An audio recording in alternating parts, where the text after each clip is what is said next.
Bienvenue dans le 56 cast au programme. Cette semaine, on va vous parler de crowdfunding, mais on va éviter de faire comme tout le monde et de vous expliquer comment faire pour réussir votre crowdfunding. Non, parce que ça, c'est trop facile de toute façon. Nous, on s'est plutôt intéressé à comment le rater, comment le gaufrer, comment être ridicule sur Kickstarter. C'est très facile. On vous expliquera ça. Et puis, on va aussi parler de domaine public avec Alexis Kaufmann de Romain Lubric et de Romain Lubric. Hein, voilà, tu viens en tant que Romain Lubric, c'est formidable. Et de Framasoft, pardon. Et tu vas nous parler notamment du droit moral, hein, parce qu'on on parle beaucoup de droit patrimonial quand on parle du domaine public, mais il y a aussi ce droit moral éternel, perpétuel, et qui peut poser problème. Et puis, on parlera aussi de ces jeux mobiles à relier avec des points et des flèches et des petits traits et des lignes. Voilà. Bonjour Camille. Bonjour. Et de quoi on ne va pas parler aujourd'hui? On ne va pas parler de Google qui a annoncé préparer une version d'Android pour casque de réalité virtuelle. Bah, il faut bien qu'ils fassent quelque chose dans ce machin qui prend avec beaucoup d'acteurs et tout ça. Alors ils sont dedans. Voilà, ils sont dedans et c'est bien parti en tout cas pour eux. On va pas parler non plus de Twitter qui annonce pouvoir cibler plus précisément nos comportements pour les vendre à la publicité. Ils sont très très contents. Tu regardes sur leur blog, ils sont heureux. Regardez comment on arrive à cibler les consommateurs de café. C'est formidable. Et il y en a d'autres qui sont heureux, c'est Instagram, puisqu'ils vont mettre de la pub en France. Bah oui, ça arrive. Trop bien aussi. Les nouvelles, c'est génial. On va arrêter Internet d'abord. Des chercheurs de l'université de Zurich qui développent une application pour Oculus. On reste dans la réalité virtuelle. Je suis un peu monomaniaque en ce moment. Ils développent une application pour reconstituer la scène d'un crime, pour permettre aux enquêteurs de la visualiser et de se balader dans la scène d'un crime. Je trouve ça, c'est les experts à Zurich. Non, c'est bien. Ça me paraît limité quand même. Sinon, il y a un amendement qui demande aux collectivités territoriales de plus de 33 500 habitants de mettre en ligne toutes les informations publiques qu'elles détiennent. C'est un amendement dans le cadre de la loi sur la réforme territoriale et voilà, et c'est dans l'open data et c'est très très bien. Et la traditionnelle non-news dont on a lu que le titre sans rien comprendre, mais on est peut-être les seuls comme d'habitude parce qu'à chaque fois qu'on dit un truc comme ça, et là il s'agit de Hadoop SAS entre dans la danse. Toi tu sais, je sais. Lui il fait une tête à comprendre. Mais, il y a du logiciel libre là-dessous. Ah bah oui, alors bon, peut-être qu'on s'en renseignera alors. Ou pas. Est-ce que Hadoop c'est un rapport avec Adopi? Pas du tout. C'est perturbant quand même. C'est vrai que c'est perturbant. L'actu.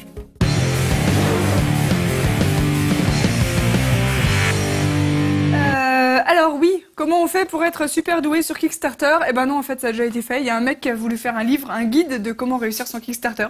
Ça s'appelait Crowdfunding, a Guide to What Works and Why. Donc un guide de ce qui marche et pourquoi. Et il avait fait un Kickstarter pour le financer. Il avait fait un Kickstarter pour financer son livre et il s'est planté. C'était en 2012. Donc nous, on va pas refaire son erreur. On va faire le guide de ce qui ne marche pas et pourquoi. Et la première solution, alors la solution la plus évidente, mais il y en a d'autres, la solution la plus évidente pour foirer son Kickstarter, c'est bien sûr de demander beaucoup trop d'argent. Du genre le téléphone de Ubuntu. Ils se sont dit, allez quoi, il y a 10 millions de geeks sur Terre, là, il suffit qu'il y en ait chacun qui mette 1 euro et puis c'est bon. Sauf que ça marche pas comme ça. Et les gens, ils s'engagent pas autant que ce que tu voudrais, et en fait... Non mais ceci dit, ils ont réussi à avoir 13 millions de dollars, mais ils voulaient 32 millions. Voilà, en fait, ce qui était fou dans cette histoire de l'Ubuntu Phone, c'était que, grosso modo, ils ont pété le record de la somme récupérée en crowdfunding, sauf qu'ils n'ont jamais pu la toucher parce qu'ils avaient mis la barre à 32 millions de dollars. Il y a jamais eu, en fait, si ça vient d'être dépassé juste il y a quelques semaines, mais il y avait jamais eu un projet qui avait dépassé comme ça les 10 millions de dollars.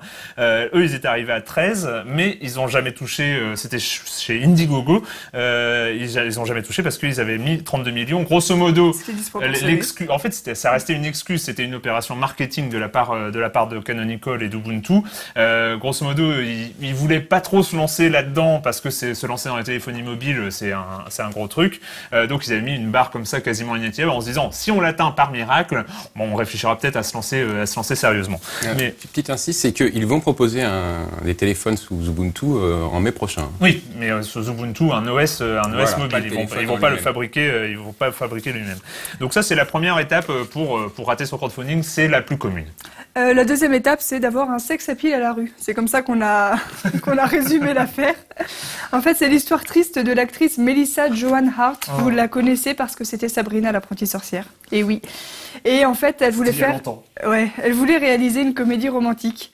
Et donc, elle s'est dit, je vais faire un Kickstarter, ça va marcher exactement comme Véronica Mars. Les gens, ils adorent les trucs qui viennent de la télé et qui vont faire du cinéma. Et elle voulait juste 2 millions de dollars, ce qui n'était pas tellement que ça. Et elle en a eu 51 000. Alors, qu'est-ce qu'elle a fait pour rater ça? En fait, elle a exactement pompé la campagne de Véronica Mars. C'est-à-dire qu'elle a promis les mêmes trucs, elle a fait la même présentation et tout. Sauf que... Voilà, et puis il faut savoir que Véronica Mars, notamment sur les contreparties, c'était une catastrophe. Véronica Mars, il proposait des DVD ou des trucs à télécharger à des prix complètement... C'est la troisième étape. Ah oui, c'est la troisième étape, pardon. Donc la troisième Eh ben, il faut aussi qu'on dise qu'il y a des gadgets high-tech qui donnent vachement plus envie en fait qu'une apprentie sorcière sur le retour. Du genre un casque audio à haut-parleur en forme d'oreille de chat. Et ben ça, c'était inventé par un sombre anonyme et pas par une actrice. Mais il a eu ses 3 millions de dollars. C'est ça. Pour faire un casque avec des oreilles de chat. Mais grosso modo... Il faut savoir ce que veulent les gens, quoi. Voilà, faut savoir ce que veulent les gens. Et c'est vrai que Sabrina, l'apprentie sorcière, quelques décennies plus tard, avait pas forcément le même impact. Non, elle aurait dû le faire tout de suite, en fait. Voilà, elle aurait dû peut-être le faire tout de suite, mais il n'y avait pas Kickstarter à l'époque. Ah, c'est embêtant, je sais. C'est embêtant. Donc les contreparties. Oui, les contreparties, parce que c'est un truc, évidemment, Kickstarter et les autres, c'est un soutien à des projets, mais c'est aussi évidemment du préachat, surtout du préachat. On préachète que ce soit l'accès à un jeu vidéo, on préachète l'accès à un film, ou des objets de design, des téléphones, Oui, parce que des les machins. gens, ça les intéresse pas de coproduire, en fait. Hein. Ce qu'ils veulent, c'est réserver leur objet, quoi. Oui, voilà, c'est ça. On se souvient de My Major Company, qui s'était lancé en France il y a très très longtemps, et qui proposait de coproduire des artistes. Et finalement, ça intéressait pas les gens de se faire un peu de pognon si jamais par miracle l'artiste marchait. Mais ça, c'était pas le truc. Donc maintenant, on préachète. Donc- Mais qu'est-ce qu'on préachète?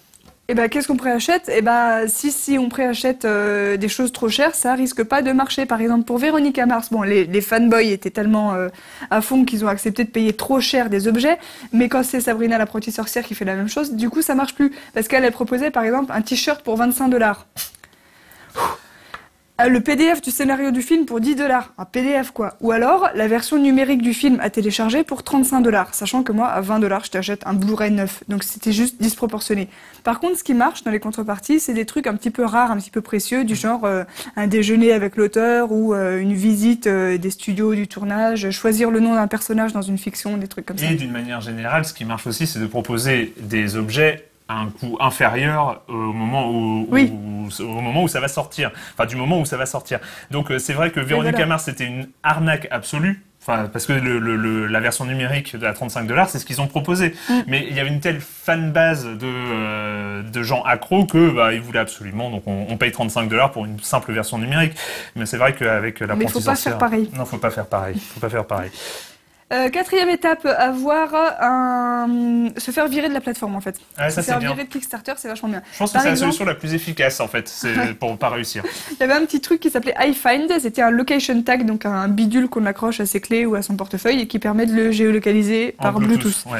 Et il avait une histoire de batterie qui se recharge toute seule grâce au champ électromagnétique de la Terre en vibration, je sais pas quoi. C'est ça. Et c'était un petit peu louche. Et en fait, iFind, ils avaient fait leur vidéo. En fait, c'est là où ils étaient balèzes. C'est qu'ils ont fait la vidéo Kickstarter. En fait, c'était le truc très bien fait avec un appareil Canon ou machin. Enfin, avec les effets de profondeur de champ. Enfin, la vidéo Kickstarter hyper classique, mais très très bien faite. Et où en fait, ils proposaient ce machin avec une batterie éternelle qui se rechargeait par ondes électromagnétiques. Du coup, les gens, ils se sont dit, oh, si on n'a pas de pile à changer, c'est formidable, on achète. Et puis ça avait l'air bien. Sauf que ça marche pas. Ça marche pas. Et dans les forums de discussion, des gens ont commencé à se dire, ouais, vous êtes sûr que vous êtes quand même pas une arnaque, ça marche comment? Ils répondaient pas aux questions de la communauté. Et puis bizarrement, Comme il voulait pas expliquer, Kickstarter a dit, bah, vous êtes gentil, mais on ferme. voilà, ils ont pas voulu dire. Il y a eu ce projet marrant aussi d'une grande horloge murale. En fait, on accrochait les chiffres à mettre directement sur le mur, donc aussi grande qu'on voulait, et on accrochait le système d'aiguilles sur son mur. Et ça avait l'air super bien, d'ailleurs, on était tous les deux très intéressés. On pouvait la précommander pour 49 $ et le projet était en train de cartonner quand tout d'un coup quelqu'un a dit vous voyez le site chinois là, Alibaba, bah il y a la même pour 5 $. C'est ça. C'était donc un plagiat revendu juste 10 fois plus cher. Voilà, c'est-à-dire que le mec, il a acheté en gros sur Alibaba et il voulait revendre ça sur Donc, Kickstarter. Et il s'est fait annulation. virer. Voilà. Et le dernier truc, c'est de se faire financer et de foirer après coup. Ça, c'est bien. Ça, c'est mes préférés, en fait. Bon, après, c'est le côté mauvaise réputation du crowdfunding, en fait. C'est le côté, ouais, mais ça marchera jamais. Les mecs qui récoltent le pognon, ils se gaufrent. Mais c'est vrai qu'il y a tellement de beaux exemples, comme la smartwatch Kreyos. Eux, ils étaient bien. Eux, ils étaient bien parce qu'ils se sont lancés en juin 2013. Et en fait, il y avait des promesses, mais c'était avant l'Apple Watch ou ce genre de choses. Avant même Pebble, qui a été le premier gros succès sur Kickstarter, qui a été la première smartwatch à se vendre. D'ailleurs, en fait, ils viennent d'en sortir une autre qui est en train de surcartonner, qui bat des records. Mais bref. Et Kreyos, en fait, ils avaient une liste de compatibilité, de trucs, ils étaient compatibles avec tous les téléphones. Il y avait une autonomie de 7 jours, la reconnaissance de mouvement, elle était waterproof. Enfin bon, c'était génial. Pour 100 $. Oh, bah alors, forcément, ça cartonne. Donc, ils ont fait le jackpot. À l'époque, c'était un jackpot, en tout cas, 1,5 million de $. Et puis, les gens, ils ont attendu. Et ils n'ont pas reçu. Et puis, finalement, un beau jour, ils reçoivent une montre qui n'a aucune reconnaissance de mouvement, qui ne supporte pas une douche et qui a une batterie qui tient 24 heures. Donc, c'est... Et puis, en plus... Et apparemment, elle ne gardait pas l'heure aussi. Ouais, quand elle n'était pas connectée avec le téléphone, elle avait du mal à garder l'heure. Donc ça, c'était bien. Et en fait, des exemples comme ça, il y en a plein. Donc...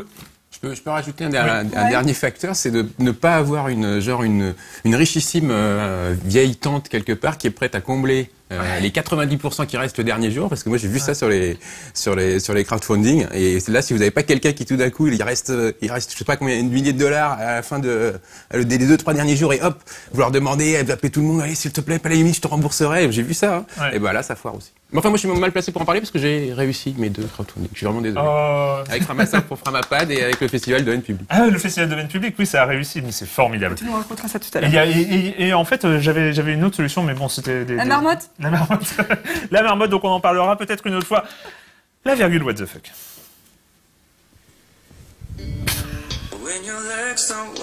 Ah oui, voilà, j'arrive.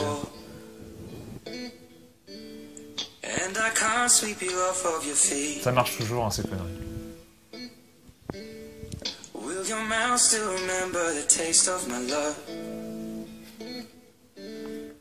Par un grand artiste du nom de Devil Divine. Formidable. Sans autre commentaire. Quartier libre. Le quartier libre.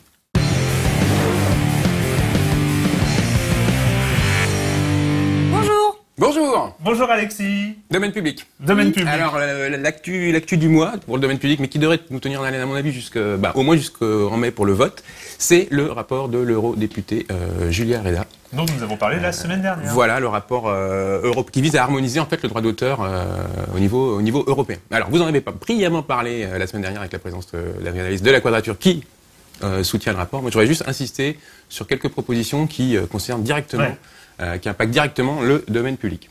Parmi les propositions, il y a tout travaux du secteur public ne doit plus être couvert par le droit d'auteur. En fait, l'idée c'est que ce que font les fonctionnaires européens domaine public. De tous les États directement dans le domaine public, comme ça se fait aux États-Unis avec les organismes fédéraux. Genre, on est bien content, et notamment vous les journalistes, d'avoir des magnifiques images de la NASA par exemple. C'est vrai, c'est vrai. Par contre, on a moins de trucs au niveau de la NSA, mais ça, je pense qu'il y a une petite exception.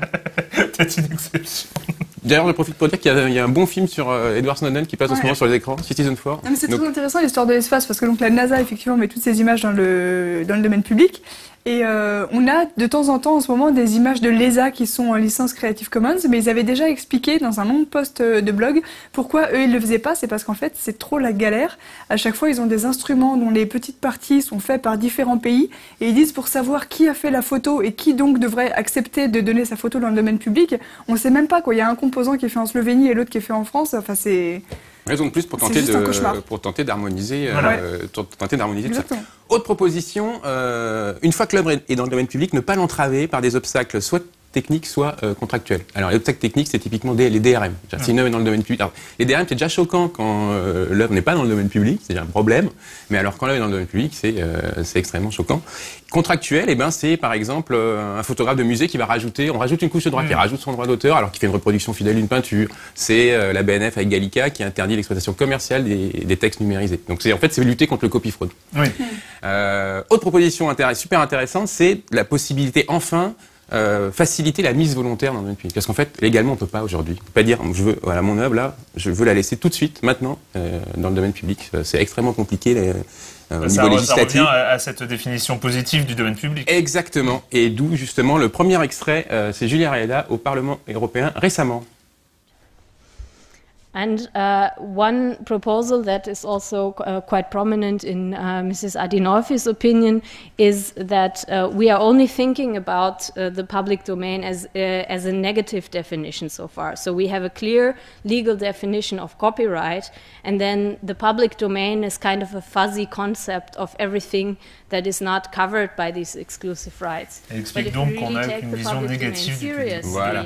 Moi, j'en parle à chacune de mes chroniques, mais là, je voulais la version anglaise. And a commercial value, it would be better to actually write a positive definition of what is the public domain into the law. Voilà. Et puis, petit clin d'œil, évidemment, avec notre mascotte, le fameux Selfie Monkey, dont on a déjà parlé.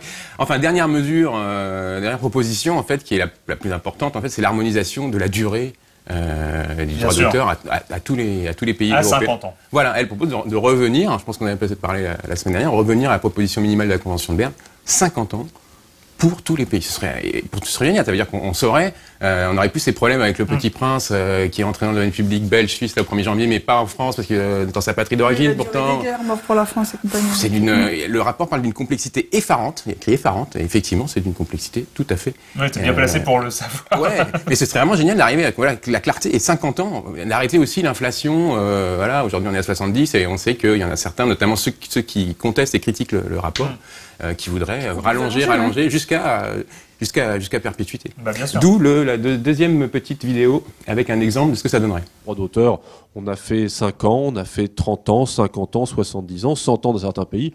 On pourrait dire que c'est infini, puis on se serait plié, quoi. On arrêterait de faire des lois tous les 20 ans pour essayer de rallonger un peu. Mais ça nous amènerait où ?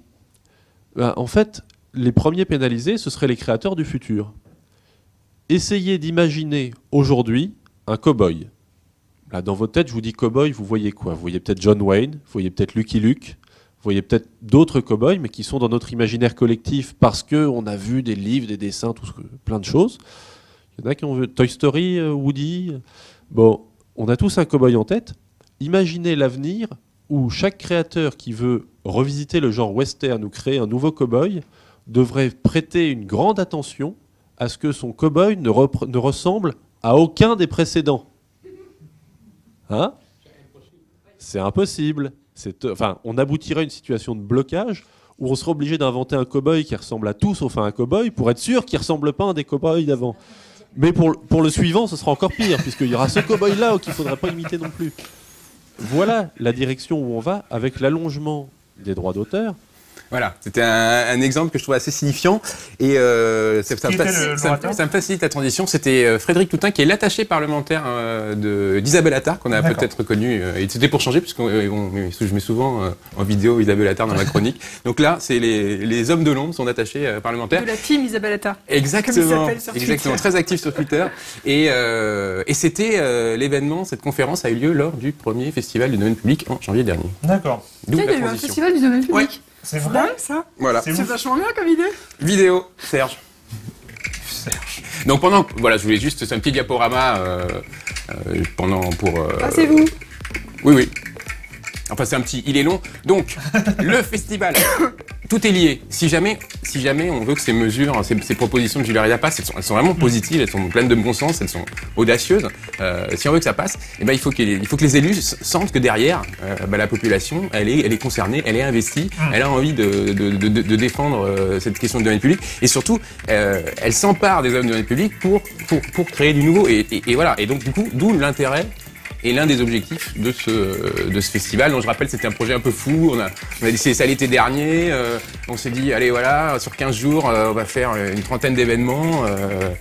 Eh vous ben, avez survécu, ce qui est déjà pas mal. Moi, je suis content déjà de vous revoir, de pouvoir te revoir un petit peu en bonne santé, parce que... Ouais, le bilan, c'est qu'on veut plus entendre parler de domaine public et élever des chefs bio dans la Creuse. Non, le bilan est extrêmement positif pour une première. Et on a eu en fait il y avait 27 événements programmés, mais en fait il y en a eu 26. Je reviendrai sur ce petit problème tout à l'heure. Donc 26 événements sur 15 jours. On a fait le compte, environ 1000 personnes en tout. Et donc on a cette idée de sensibiliser sur ces questions, d'informer, de faire des trucs pédagogiques. En plus, il n'y a pas eu que les Parisiens, mais la presse a bien embarqué. On a eu un bon relais, donc du coup, on n'a jamais autant parlé de domaine public en France, en fait, en toute fausse modestie. Donc des actions de sensibilisation, mais aussi des actions de numérisation, des trucs culturels aussi pour mettre en valeur ceux qui entraient, parce qu'on a eu une super promo cette année. Je ne vais pas revenir sur les noms. Donc voilà, numérisation, on arrive avec le book scanner, on l'a amené partout. Merci Wikimedia France d'ailleurs pour numériser les nouveaux entrants. Et puis la création, là, une fois qu'on avait les œuvres, et ben allons-y, remixons, réutilisons, etc. Voilà. Le bilan est très positif, mais tu l'as dit, il y a eu un événement qui a sauté. Voilà. Alors, en fait, il n'y a pas eu 27 événements. Il y a un événement qu'on a dû annuler. Et à 2 jours de sa représentation, c'était le fameux Fantomas. Alors on va passer à la vidéo suivante pendant que je rappelle. On l'avait déjà montré ça la dernière fois. Donc il s'agissait d'un ciné-concert qui remixait qui remontait en fait le film de Louis Feuillade, le premier Fantomas en 1913, et qui mettait la musique électro par-dessus. Donc c'était un événement tout indiqué dans le festival et à la Gaîté Lyrique, puisqu'il était programmé à la Gaîté Lyrique. D'ailleurs, full, l'auditorium était complet au niveau des inscriptions, 200 inscrits. Malheureusement, à J-2, on reçoit une lettre de l'ayant droit de Louis Feuillade, donc l'héritier, le petit-fils, que je ne citerai pas, qui nous dit qu'au nom du droit moral, il s'oppose formellement à cette représentation. Et pourquoi ? Parce qu'il dit que l'œuvre de son grand-père est un chef-d'œuvre qui se suffit à lui-même, ce sont ses mots, et qui ne doit surtout pas être qui doit pas faire peau neuve, parce qu'on a fait peau neuve, et ce sont ses mots aussi, passer à la moulinette de ces pseudo-artistes. Ok, donc voilà. Dans le domaine public, on n'a même plus le droit de remixer, quoi. Alors on a le droit de remixer quoi si on n'a plus le droit ? Et ça, c'était un problème parce que notre discours, justement, il était sur une fois que l'œuvre est dans le domaine public, eh ben on a le droit de faire ceci, le droit de faire cela, et le droit de réadapter. Et là justement, petit problème. Alors, qu'est-ce que le droit moral ? Je vais passer une vidéo de justement, parce qu'on m'accuse parfois d'être partial, de la CAM, SACEM et SACD. Savoir ce qu'est le droit moral. Alors, qu'est-ce que le droit moral ? Eh bien, tout d'abord, il faut savoir que pour que s'applique le droit moral, il faut qu'il y ait un auteur, son œuvre, du droit et une morale. Sinon, évidemment, tout ça ne sert à rien. Bon, reprenons. Au départ, il y a donc un auteur. Quelles que soient les circonstances, la nature des contrats qu'il a signés, même il y a très longtemps, il conserve un droit inaliénable sur son œuvre.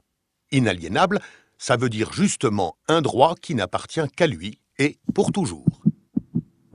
Bon, précisons, ce droit moral et donc inaliénable permet à l'auteur de faire valoir sa paternité, le respect de son œuvre et sa divulgation. Retenez bien ces 3 mots magiques, ce n'est pas compliqué. Je m'explique. 1. La paternité. Ah, la paternité. Et oui, un auteur, c'est un peu comme un père ou une mère qui donne son nom à son enfant, enfin, à son œuvre. Ensuite, quand l'œuvre grandit et quitte la maison pour être diffusée, reproduite, représentée, eh bien, il est obligatoire de citer le nom de son géniteur, à moins que celui-ci ne souhaite garder l'anonymat. 2. Le respect de l'œuvre. Et oui, vous ne le saviez peut-être pas, mais ça se respecte, une œuvre. Sa forme, son esprit, personne n'a le droit de la déformer, de faire du copier-couper-coller, bref, de la modifier sans l'accord de l'auteur. C'est lui qui décide, ou ses héritiers. Il y a le petit ou ses héritiers, c'est là que ça peut poser problème aussi. 3. Le droit de divulgation et de retrait. Ça, c'est le droit de l'auteur de décider si, oui ou non, il veut montrer son œuvre au public ou même, éventuellement, la retirer au public. Eh oui, Parfois, l'auteur préfère laisser son manuscrit dans un tiroir, sa musique ou ses images inachevées, et les garder rien que pour lui. C'est son droit. Et bien sûr, personne ne peut les utiliser contre sa volonté. En guise de conclusion, et pour nous résumer, retenez que derrière une œuvre, il y a toujours une personne. En protégeant les deux, le droit moral protège la création. Voilà, ils l'ont dit, le droit moral protège la création. Youpi. Voilà. Donc c'est bien. Donc on comprend, je pensais que c'était quand même bien de fixer ça, parce que en fait on parle pas assez du droit moral dans cette chronique, et on n'a pas assez insisté lors du festival. Donc on comprend bien pour paternité et divulgation, mais c'est la question du respect de l'intégrité de l'œuvre qui pose problème, parce qu'elle a pas de définition, et puis elle est justement, elle est perpétuelle. Je vais donner un autre exemple, qui est celui des photographies qui ont été prises de Laetitia Casta sur les sculptures en plein air du jardin du Carrousel aux Tuileries. Ouais. Ouais, moi je dis atteinte au respect de l'œuvre. Hein. Voilà. Certains le disent. Donc il y a eu en fait le journal Le Mode là qui a publié ces photos a été attaqué, le photographe aussi d'ailleurs, pour atteinte à l'intégrité de l'œuvre, puisqu'on a jugé que Laetitia Casta prenait des poses beaucoup trop lascives, sexuellement explicites, etc. sur les sculptures d'Aristide Maillol. Alors on peut discuter puisque les sculptures c'est des femmes nues et Laetitia Casta est habillée, mais enfin c'est vrai que mais voilà, là tout d'un coup la justice a décidé qu'il y avait atteinte à l'intégrité. Parce qu'il y avait des titulaires du droit moral qui ont porté plainte, c'est ça encore absolument, une fois. Absolument. Et d'ailleurs, là, pour le coup, c'était aussi atteinte au droit d'auteur parce qu'on n'avait pas demandé autorisation aux ayants droit de Maillol parce que les photos ont été prises en 2011 alors que Maillol vient d'entrer dans le domaine public. Si jamais on prenait les photos aujourd'hui, il n'y aurait que atteinte au droit moral. La question du droit moral. Et alors, le droit moral, non seulement il est inaliénable, mais il est imprescriptible. C'est ça, la formule, c'est perpétuel, inaliénable et imprescriptible. Et ça veut dire que même si les ayants droit n'en veulent pas, parce que parfois c'est genre, ah non, mais mon grand-père, il m'a toujours emmerdé, j'ai aucune envie de m'occuper de son œuvre, etc. Non, on peut pas. Non, et puis, c'est le côté perpétuel. Ça, c'est propre à la France. Il y a d'autres pays où, une fois qu'on entre dans le domaine public pour les droits patrimoniaux, donc tout ce qui concerne les sous, demander autorisation, payer les droits, et bien il y a d'autres pays où il n'y a plus aussi de droits moraux en même temps que la fin des droits patrimoniaux. Donc là, on entre pleinement dans le domaine public. Et il y a des pays où il n'y a même pas de droit moral. Exactement. Les États-Unis, notamment, avec le copyright.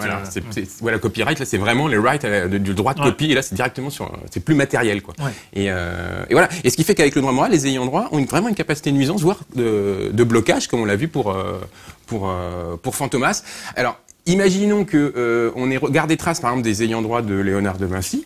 Et ben, tous les remixes, à commencer par les artistes qui se sont directement inspirés de Mona Lisa, genre du Marcel Duchamp, j'avais montré la dernière fois avec les petites moustaches. Mais même les créateurs innombrables qu'on trouve sur Internet, ne pourraient pas faire ça parce qu'on s'opposerait à toutes ces magnifiques remixes de la Joconde. Alors, Kevin de Vinci s'oppose.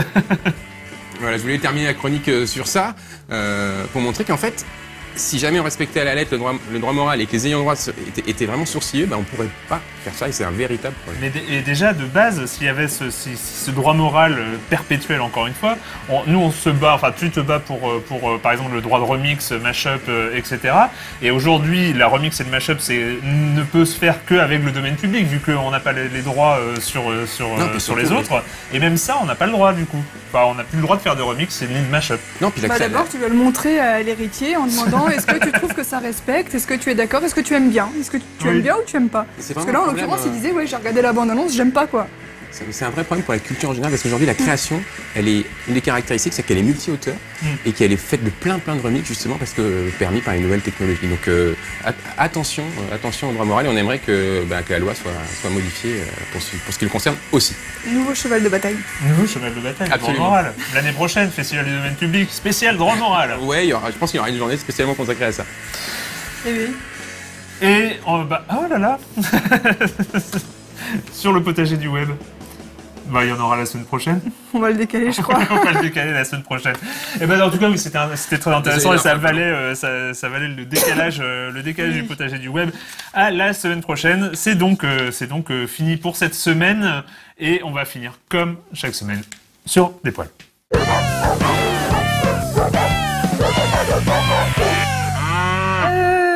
C'est complètement hallucinant parce que cette vidéo est sortie il y a plusieurs mois et je ne l'avais pas vue et je ne sais pas pourquoi je ne l'avais pas vue puisque c'est, à mon avis, la meilleure vidéo de panda de tout Internet et de toute l'histoire de l'humanité. Ah oui, quand même, mais t'avais raté ça ? Oui. Oh.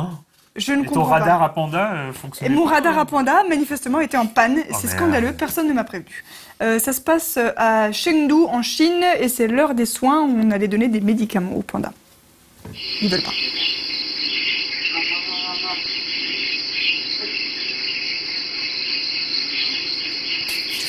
J'adore. Mec, il est balèze quand même pour faire tourner un panda.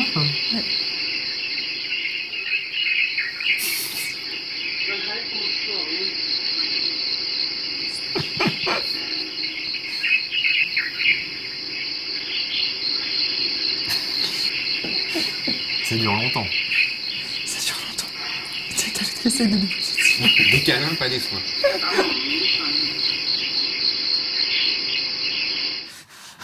Ah, c'est très bien. Moi aussi, je veux soigner des pandas. On veut tous soigner tes pandas. Merci Alexis. Mais merci à d'être vous. venu nous parler de domaine public, de droit moral. Et puis nous, on se retrouve la semaine prochaine sur libération.fr et sur No Life. Ciao.